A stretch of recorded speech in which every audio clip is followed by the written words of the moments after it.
আসসালামু আলাইকুম এভরিওয়ান। আমি আজকে আপনাদের সাথে একটি চাইনিজ প্ল্যাটারের রেসিপি শেয়ার করব। এই একটা ভিডিওতে আমি 3টা রেসিপি করে দেখাবো। আজকে আমি করে দেখাবো ফ্রাইড রাইস, ফ্রাইড চিকেন আর চাইনিজ ভেজিটেবল। এই চাইনিজ সেট মেনুটা কিন্তু আমরা কম বেশি সবাই রেস্টুরেন্টে যেয়ে খেয়ে থাকি। রেস্টুরেন্টের সাথে এই চাইনিজ প্ল্যাটারটা কিন্তু ঘরে থাকা অল্প কিছু উপকরণে খুব সহজেই তৈরি করা যায়। তো চলুন এই 3টা রেসিপি একসাথে দেখে নিই। প্রথমে আমরা ফ্রাইড রাইসটা তৈরি করে নিব। চুলায় প্যানে আমি 3 টেবিল চামচের মতো বাটার নিয়েছি। আপনারা চাইলে এখানে তেলটাও ইউজ করতে পারেন, তবে বাটারটা ইউজ করলে এর টেস্ট অনেক বেশি ভালো আসবে। এরপর এখানে 1 টেবিল চামচের মতো রসুন কুচি দিয়ে দিব। 4 পিসের মতো কাঁচামরিচ এভাবে মাঝখান দিয়ে ফালি করে দিয়ে দিচ্ছি। রসুন আর কাঁচামরিচটাকে হালকা একটু ভেজে নিয়ে এখানে আমি অ্যাড করে দিলাম 1 কাপ গাজর কুচি, বরবটি হাফ কাপ। চুলার আঁচটা হাইতে করে সবজিটাকে কয়েক মিনিটের জন্য একটু সতে করে নিব। চাইনিজ রান্নাতে কিন্তু রান্নার শুরু থেকে শেষ পর্যন্ত চুলার আঁচটাকে হাইতে রেখে করতে হবে। সবজিটা সতে করা হয়ে গেলে এভাবে একটু সাইড করে নিচ্ছি। এরপর এখানে আমি 2টো ডিম ভেঙে নিব। হাফ চা চামচের মতো কালো গোলমরিচ গুঁড়া অ্যাড করে দিচ্ছি। এখন ডিমটাকে খুব ভালো করে স্ক্রাম্বল করে নিব। সবজির সাথে এইভাবে নেড়েচেড়ে ভেজে নিব। এখানে আমি 2 কাপ পরিমাণ চিনি গুঁড়া পোলাওয়ের চালের ভাত রান্না করে এভাবে একটি বড় ট্রের মধ্যে নিয়ে ঠান্ডা করে নিয়েছি। ফ্রাইড রাইসে পোলাওয়ের চালটাকে এভাবে আগে থেকে সেদ্ধ করে রেখে ঠান্ডা করে নিতে হবে। এতে করে ফ্রাইড রাইসটা কিন্তু অনেক ঝরঝরে হবে।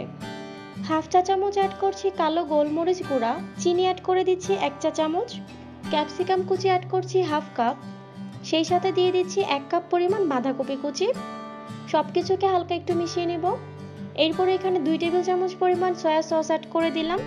1 টেবিল চামচ পরিমাণ অ্যাড করছি ফিশ সস। আপনাদের হাতের কাছে যদি এই ফিশ সসটা না থাকে সেক্ষেত্রে এটা ব্যবহার না করলে হবে। স্বাদ মতো লবণটা অ্যাড করে দিব। এখন 2 থেকে 3 মিনিটের জন্য রাইসটাকে এভাবে নেড়েচেড়ে ভেজে নেব। আমাদের ফ্রাইড রাইসটা একদম তৈরি হয়ে গিয়েছে। চুলার আঁচটাকে এখন আমি বন্ধ করে দিব। রেস্টুরেন্টের প্লেটারের মতো একটি লুক আসার জন্য এখানে আমি ফ্রাইড রাইসটাকে এরকম একটি গোল বাটিতে নিয়েছি। এখন এটাকে এভাবে দিয়ে দেব। এরপর আমরা ফ্রাইড চিকেনটা তৈরি করে নেব। এখানে আমি প্রায় 6 থেকে 7 পিস পরিমাণ চিকেন নিয়েছি। এখন এতে অ্যাড করে দিচ্ছি 1 চা চামচ আদা বাটা, 1 চা চামচ রসুন বাটা, গরম মশলা দিয়ে দিচ্ছি 1 চা চামচ, লাল মরিচ 1 চা চামচ, সয়া সস অ্যাড করলাম 1 টেবিল চামচ, লবণ স্বাদ মতো, কালো গোলমরিচ গুঁড়ো অ্যাড করলাম হাফ চা চামচ। এখন মশলার সাথে চিকেনটাকে খুব ভালো করে একটু মিশিয়ে নিচ্ছি। এই পর্যায়ে আপনারা চাইলে চিকেনটাকে 20 মিনিটের জন্য ম্যারিনেট করে রাখতে পারেন, তবে আমি চিকেনটাকে ম্যারিনেট করছি না, সাথে সাথেই ভেজে নিব। এখন এতে একটা ডিম অ্যাড করে দিচ্ছি। সেই সাথে দিয়ে দিচ্ছি 4 টেবিল চামচ পরিমাণ ময়দা আর ডিমের সাথে চিকেনটাকে খুব ভালো করে এভাবে মিশিয়ে নিব। এখানে খেয়াল রাখতে হবে ময়দার পরিমাণটা যাতে বেশি না হয়ে যায়। চিকেনটা মাখানো হয়ে গিয়েছে। এখন আমরা চিকেনটাকে ভেজে নেব। চিকেনটা ভাজার জন্য চুলায় আমি পর্যাপ্ত পরিমাণ তেল নিয়েছি। তেলটাকে খুব ভালো করে গরম করে চিকেনগুলোকে দিয়ে দিব। চুলার আঁচটাকে মিডিয়ামে রেখে চিকেনগুলোকে আস্তে আস্তে ভেজে নিতে হবে।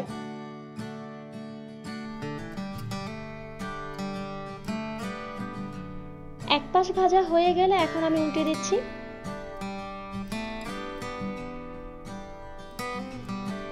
চিকেনটা পারফেক্টলি কুকড হয়ে গিয়েছে। এখন আমি এটাকে তেল ঝরিয়ে তুলে নিব।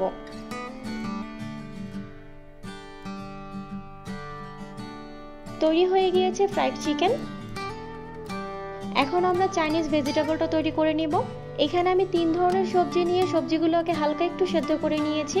তবে চাইনিজ ভেজিটেবল রান্নাতে সবজিগুলোকে কিন্তু খুব বেশি সেদ্ধ করা যাবে না। দেখতেই পাচ্ছেন আমার সবজিটা কিন্তু খুব বেশি সেদ্ধ হয়নি, এরকম হালকা একটু সেদ্ধ করে নিতে হবে। সেই সাথে হাফ কাপ পরিমাণ নিয়েছি আমি পেঁয়াজ আর ক্যাপসিকাম, বাঁধাকপি নিয়েছি 1 কাপ, 2 টেবিল চামচের মতো রসুন কুচি, সাথে কাঁচামরিচ। এখন আমরা রান্নাতে চলে যাব। চুলায় একটি প্যানে আমি 1 টেবিল চামচ পরিমাণ বাটার নিয়েছি। আপনারা চাইলে এখানে তেলটাও ইউজ করতে পারেন। বাটারের মধ্যে রসুন আর কাঁচামরিচটা অ্যাড করে দিচ্ছি। 1 মিনিটের মতো ভেজে নিয়ে এখানে আমি অ্যাড করে দিচ্ছি 1 কাপ পরিমাণ পেঁপে, হাফ কাপ বরবটি আর হাফ কাপ গাজর। চুলার আঁচটাকে হাইতে রেখে রান্নাটা করতে হবে।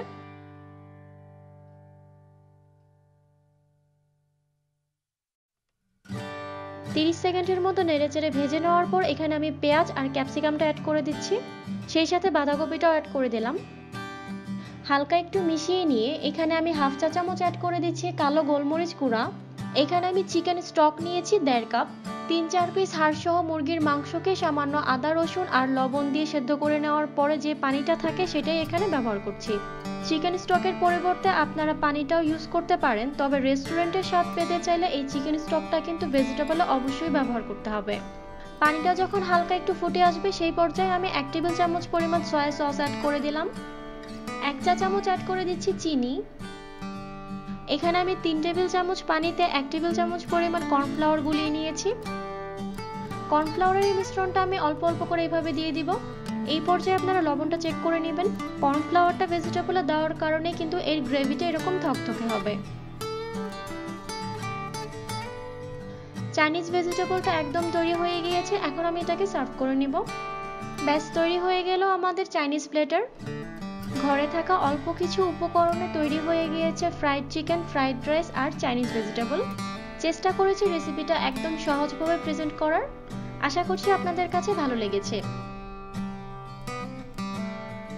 রেসিপি ভালো লাগলে ভিডিওতে লাইক, কমেন্ট আর শেয়ার করতে কিন্তু ভুলবেন না।